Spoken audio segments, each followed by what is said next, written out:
Yeah, not everybody survived the night, it seems. We're going to start because we're already 7 minutes late. I will not take the whole 15 minutes. Welcome back.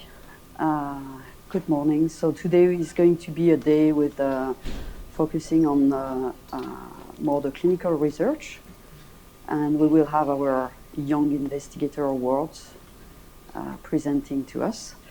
So I'm going to start with presenting the organization, because I realize that not every one of you know what we do and who we are. So the cure VCP disease is focused on... What? Sorry? Oh, no, that was not for me. So we are a patient organization. We were creating with the initiative of three patients, Nathan Peck, and I think Jeannie was also in that, Alison Peck, Nathan's wife, in 2018. We hired a second employee part-time a week ago, I think. And we have 2 advisory boards, a medical and a drug discovery advisory board.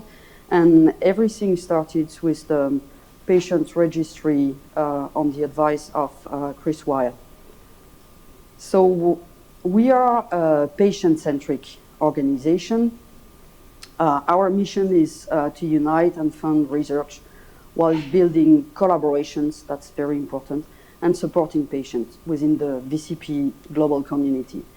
So we are patient-centric, but we are also a research foundation, and our main goal for now is really to remove the roadblocks so that the researchers, the clinicians, can really act on treatments, and we interact also with companies, so we try to accelerate and remove the roadblocks for both research clinicians and companies.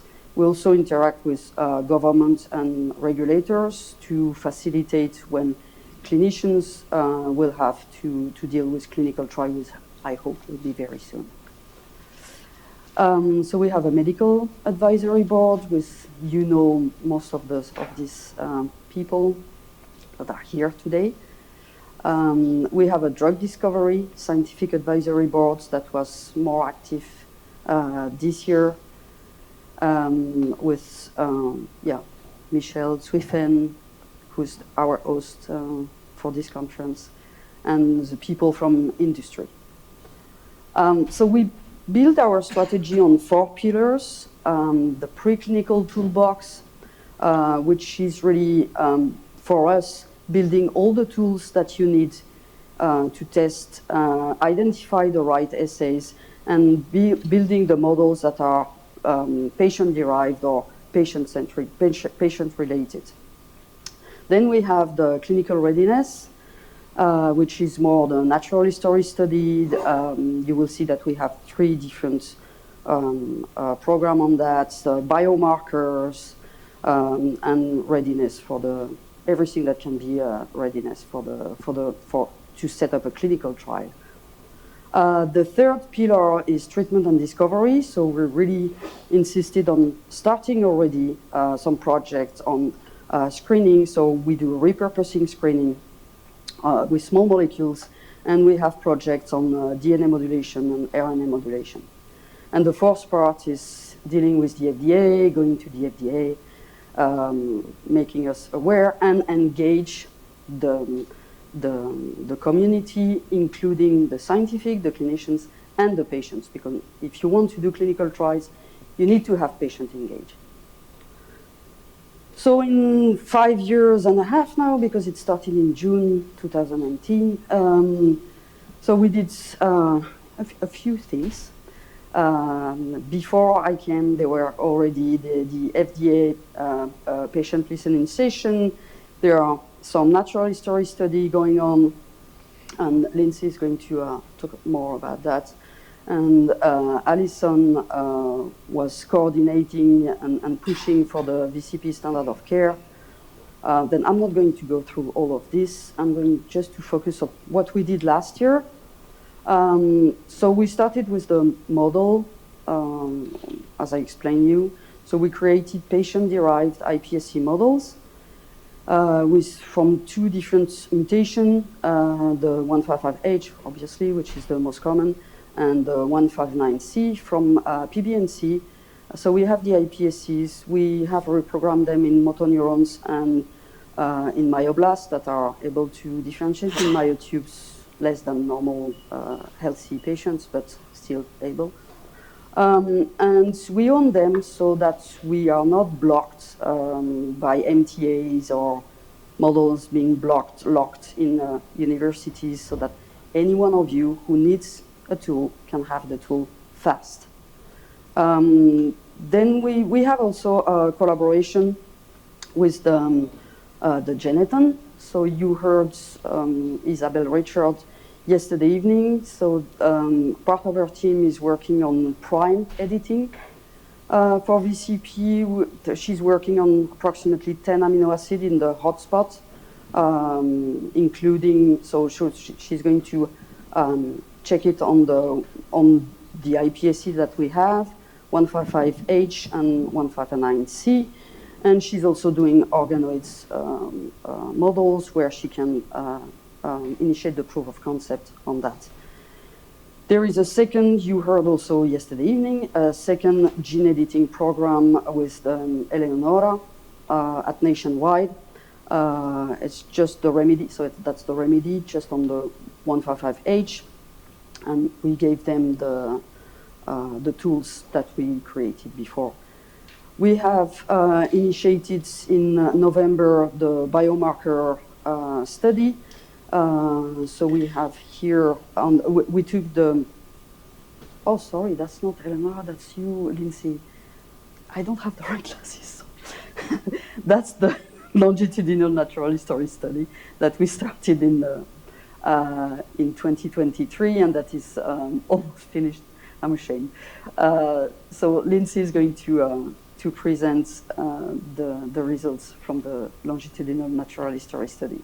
So from the longitudinal natural history study, we asked the patients to give their blood and their urine at time 0, 12 months, and 24 months. And so those samples went to Chris and to here in Caltech, and we just started the biomarker study. And that should be in 2024. It's not started in 23. Mass spectrometry based on urine EV, extravesicular proteome analysis in a CRO. So in 2024, we just kicked out a month ago the beginning of a collaboration with NCATS. We are doing 3D organoid models. For now on muscles, because the technology is developed, so the muscles are growing now for the two different mutations, the two different patients. That's still the same as the beginning. And as soon as it's big enough, we are starting the characterization, and we are going to use them for a phenotypic screening, because we still have this issue, this question: do we want to activate? Do we want to inhibit? So we are going to go for phenotypic. So we don't know if we are where we are hitting in the cell, and we'll do, if we have a hit or a lead, we'll do deconvolution of the compounds later. The screening is going to be on approximately 2,500 compounds, and I presented that to the Drug Discovery Scientific Advisory Board, and I think Michelle is going to and Donna, they are going to add some compounds from their sides, and so we are going to start that. And when we have finished with the muscle, we are also starting, but we are developing the technique with organoids, including the neuromuscular junction. So we will have one chamber with the muscle in between the two pillars, so that we can measure it. But then another chamber with all the motor neurons. I would like to add some Schwann cells and really have multitude of neuromuscular junction and have this kind of organoids to screen on. The other collaboration, so that's the gene editing, the remedy. We have too many collaborations with Nationwide. So that's the remedy that Eleonora presented you yesterday. The characterization that I call task force with Malavika who talked yesterday from TUS.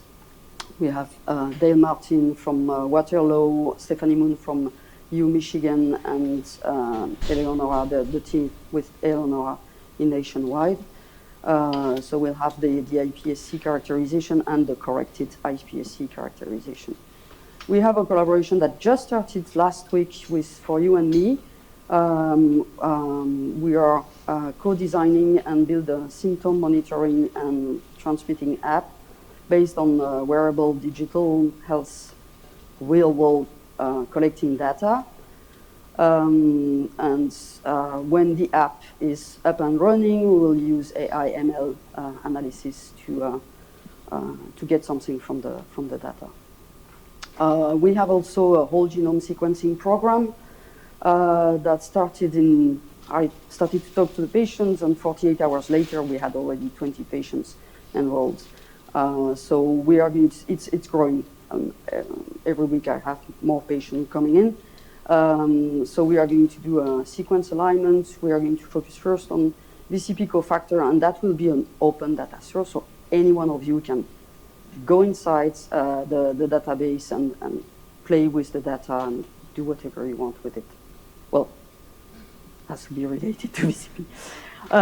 So basically, to summarize, we try to tackle different levels, characterize the patients with, so I just told you, with the more longitudinal 24 hours, 7 days a week, following the patients with the app, with the tracker. The natural history study, which is more a snapshot. You go to the hospital or you do the measurements at home, but still on 2 years. The biomarker studies and the whole genome sequencing. So that's really to characterize the patient so that we will be able to have clinical trial well designed. We work on the developing models. So now we have only the organoid on muscles. I hope next year we'll have other patient-derived models. And we work on developing the therapies with small molecule screening and gene editing, and I hope we'll have very soon the ASO to add that. So that's what we do, and I want to insist that everything we do, all the tools we produce, all the investment we do is to help you, the whole community. And I think that it's not a single scientist or a single clinician who's going to get a treatment for VCP. It's all together that we are going to succeed. So together, I mean, all the scientists, all the clinicians, us, and the patients. The patients I want to thank the patients because they are just amazing and very, very engaged in doing research with you, with us. So thank you to all of you. And I'm just 5 minutes late. Okay.